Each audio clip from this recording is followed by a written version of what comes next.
Past, we have learned how to calculate and graph something linear, like the slope of, let's just say, the slide through y through y oh wait through y equals x, and that graph sort of looks like that. And we've also calculated how to find the trajectory of a ball, someone kicking a ball, through a quadratic function, or y equals x squared, which sort of looks like this. Now, but what happens when, let's say, you want to find and graph a roller coaster, something with multiple turns like that, or multiple parabolas? Well, that's a polynomial. That's the graph of a polynomial, and they could be a bit tricky to learn how to graph, and I'm here to show you that. First, in order to understand how to graph a polynomial, you need to understand end behavior. So, I have these four equations: y equals x squared, y equals x cubed, and y equals x to the fourth. And let's take a look at their graphs. So y equals x, that's a standard straight line. And look at the end behavior. You see that this sort of goes down, up. It's sort of like a slope. It goes up. Now y equals x squared, that is a parabola. You see how the arrows both point up. Now y equals x cubed, however, is similar to y equals x, where it sort of goes down and then up. And y equals x to the fourth is similar to y equals x squared, with both of them going up, both of the arrows leading up. To fully understand end behaviors, let's take a look at this example. Y equals x squared, which we know is a quadratic, like this, where it goes up, up. Well, let's take a look at the equation y equals x squared. It's to the second degree, and in end behavior, the degree matters a lot, and whether it's even or odd. And because 2 is even, the degree we will say is even. The leading coefficient, though, is y equals x squared, which means it is positive. So, informally, you see the arrows, they point up, up. That is the informal end behavior. However, how do we say it formally? Well, we say it like this. As x goes to infinity, or as to the right of the y-axis, so as x gets larger, where does y go? In this case, it's up, up, so y goes to infinity, because it points up, so when x gets larger, y gets larger too. Same with the other side, as x goes to negative infinity, so x goes to the negative numbers and gets smaller. Where does y go? Well, y also goes up, which means infinity. So the formal way of saying it is, as x goes to infinity, f of x goes to infinity. And as x goes to negative infinity, f of x goes to infinity too. However, if you have an opposite, if you have y equals negative x squared, it's a bit different. Negative x squared. Well, because a negative in front means that it's reflected over the x-axis, which means it would sort of look like this, which is the opposite. So the leading coefficient is negative. And the informal way of saying that is down, down. So it's the opposite. As x goes to infinity, f of x, or y, goes to negative infinity. Same with this. However, when we have an odd degree, it becomes a bit different. So y equals x, that's an odd degree since the degree is 1, and 1 is odd. And this is a positive coefficient, and we know that this graph goes like this. So, since we read graphs left to right, it will be read as down, up, since it goes down to the left and up to the right. So, as x goes to infinity, as x gets larger, f of x, or y, gets larger too. However, as x goes to negative infinity, f of x gets smaller and goes down, so it becomes negative infinity. And it's a bit different. It's like the opposite if we switch up, if it's a different leading coefficient. If we have negative x, then it would become this, which means it's sort of up, down, because to the left it's going up and to the right it's going down. It will read graphs left to right. And it's the opposite. As x goes to infinity, f of x goes to negative infinity, so it's to the right and it's going down. But as x goes to negative infinity, f of x goes to infinity. By using end behaviors, we can actually somewhat start the graph of a polynomial. We can also find the equation of a graph of a polynomial through factored form and x-intercepts. See here, we know that it's down up, which means it must be an odd degree and a positive leading coefficient.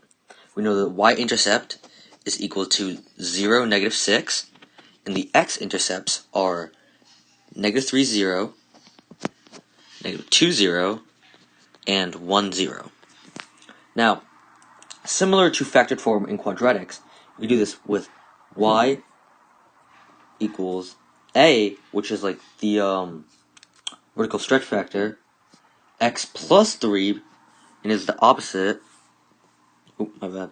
X plus 3, x plus 2, x minus 1. And we can actually find this a value by plugging in the y-intercept or another point on the polynomial. So we do -6 equals a, 3, because x is equal to 0, to -1. So we end up getting -6 equals -6a, and if you divide by -6 on both sides, a equals 1. And so the final equation is f of x equals x plus 3, x plus 2, x minus 1. And you just found the equation of a polynomial through x-intercepts. Now, what if the factors are to a different degree? Well, that's where something called multiplicity comes in. And so, for example, let's just see multiplicity 1. Now, that's the standard. You don't even have to write the 1, like we don't write the 1 in front of x. So, it's just 1. So, multiplicity 1. Now, what happens? When we're talking about multiplicity, we're talking about what happens at the x-intercept. Well, as we know before, at 1, it goes straight through, as seen before in other examples. So, it goes straight. However, at multiplicity 2 it changes. It actually bounces.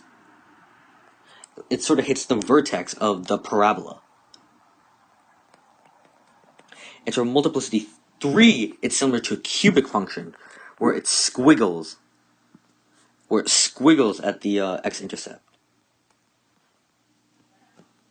Okay, let's graph this polynomial. With keeping multiplicity in mind.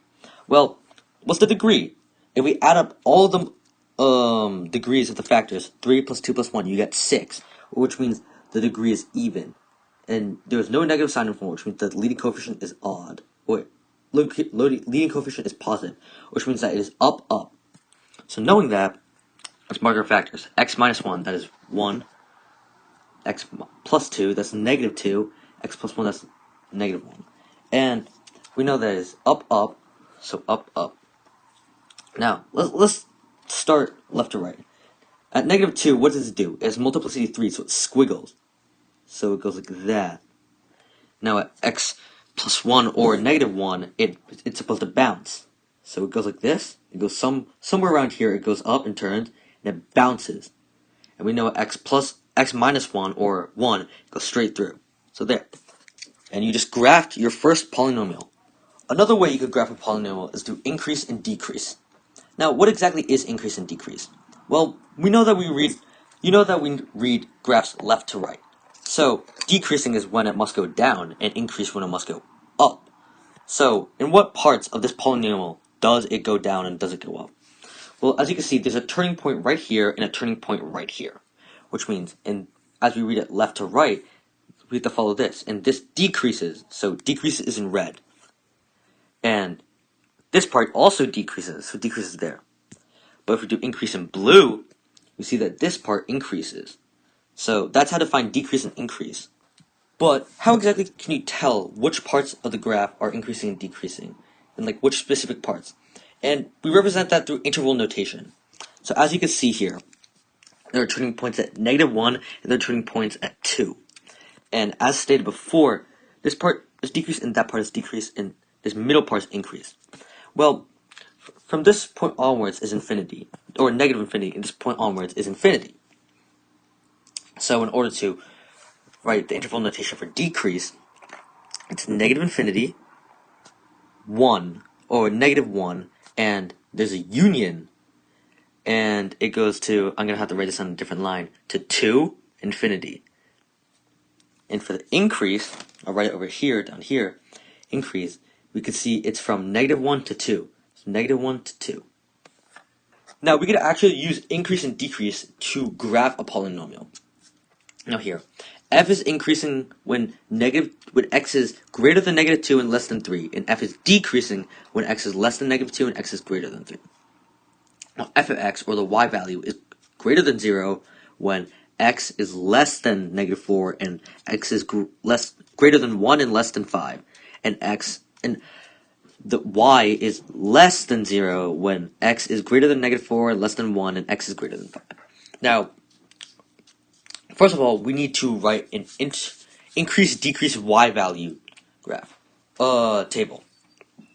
And it's a horizontal table, and we're going to write it like this. And the values range from 5 to -5. So we'll start off with this.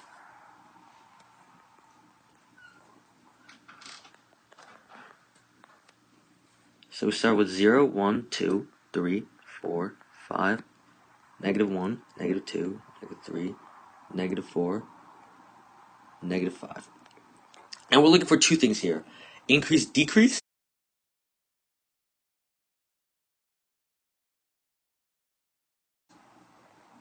and y value. So let's start with the y value. When f of x is greater than 0, which means when the graph is above the x-axis, is when x is less than -4. So we'll say greater than. So we'll represent that with a positive, meaning it's above. And when it's between 1 and 5, so positive, positive, positive, positive. And it is when f of x or y is less than 0, which means below the x-axis, when x is in between -4 and 1, so -4 and 1, and when x is greater than 5, so right here. Now let's take a look at the increase. F is increasing when x is in between -2 and 3, so -2 and 3, x is increasing, so we'll write positives there, which means it is increasing, and it is decreasing when x is less than -2, so anything to the left of -2, it is decreasing, and x is greater than 3, which means anything to the right of 3 is decreasing. So using this increase-decrease y value chart, we can actually graph a polynomial. It's right here. So let's take a look. So between -2 and 5, it is decreasing. So -2 and 5, so -2 onwards, it is decreasing. So something must happen either up here or down here. And it's stated that after -4, it becomes positive. Y becomes positive. So after -4, -4 must become positive. So it must go like this, where it crosses the x-axis at -4. It goes down here, where there's a turning point.